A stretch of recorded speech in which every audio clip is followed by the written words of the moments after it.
सोचिए, भारत सरकार हर साल खरबों रुपए खर्च करती है।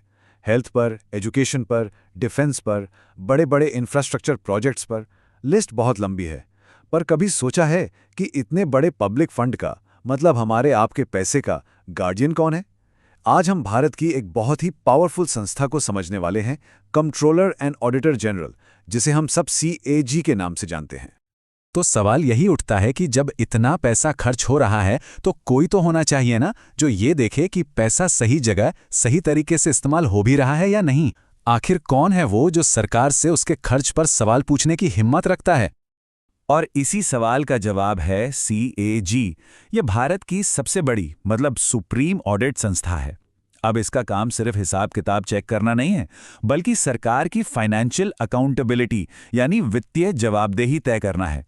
और जानते हैं, ये पावर इसे कहीं और से नहीं, सीधे हमारे कॉन्स्टिट्यूशन से मिलती है। तो एक बात तो साफ है, CAG सिर्फ कोई मामूली सरकारी दफ्तर नहीं है। ये तो हमारे लोकतंत्र का एक फाइनेंशियल गार्डियन है, एक संरक्षक। चलिए जरा और गहराई से समझते हैं कि कैसे। वैसे एक इंटरेस्टिंग बात यह है कि ये जो सरकारी ऑडिट का कॉन्सेप्ट है ना, ये कोई नया नहीं है। इसकी जड़ें तो ब्रिटिश राज के ज़माने के ऑडिटर जनरल के पद तक जाती हैं। हाँ, लेकिन आज़ादी के बाद हमारे संविधान बनाने वालों ने इसे और भी ज़्यादा मजबूत और इंडिपेंडेंट बना दिया। इस संस्था की अहमियत का अंदाज़ा इसी बात से लगाया जा सकता है कि इसे भारत के डेमोक्रेटिक सिस्टम के सबसे मजबूत पिलर्स में से एक माना जाता है। पर ऐसा क्यों? क्योंकि यही वो संस्था है जो ये पक्का करती है कि सरकार संसद के प्रति, यानी कि हम लोगों के प्रति, अपने हर खर्चे के लिए जवाब दे रहे। अच्छा, अब सवाल ये उठता है कि भाई CAG को बिना किसी डर के, बिना किसी दबाव के काम करने की इतनी पावर मिलती कहाँ से है?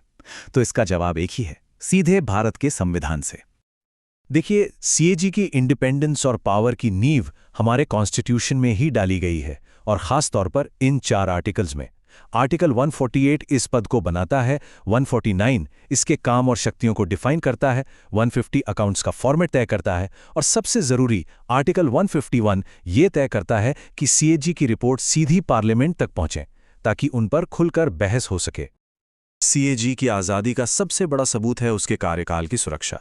देखिए, एक नॉर्मल सरकारी अफसर को सरकार कभी भी ट्रांसफर कर सकती है या हटा भी सकती है, लेकिन CAG को हटाना, अरे वो उतना ही मुश्किल है जितना सुप्रीम कोर्ट के किसी जज को हटाना। और यही वजह है कि वो किसी भी पॉलिटिकल प्रेशर के बिना निडर होकर अपना काम कर पाते हैं। तो कैग को अपॉइंट कौन करता है? भारत के राष्ट्रपति। क्वालिफिकेशन की बात करें तो कोई खास क्राइटेरिया नहीं है, लेकिन आमतौर पर यह पद किसी बहुत अनुभवी एडमिनिस्ट्रेटिव या फाइनेंशियल ऑफिसर को ही मिलता है।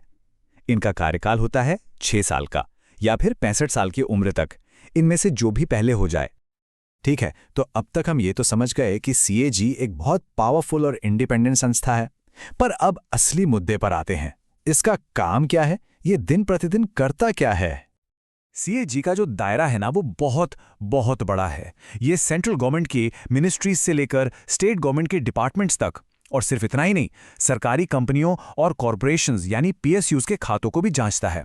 सच कहें तो सरकार का कोई भी खर्चा इसके नजरों से बच ही नहीं सकता।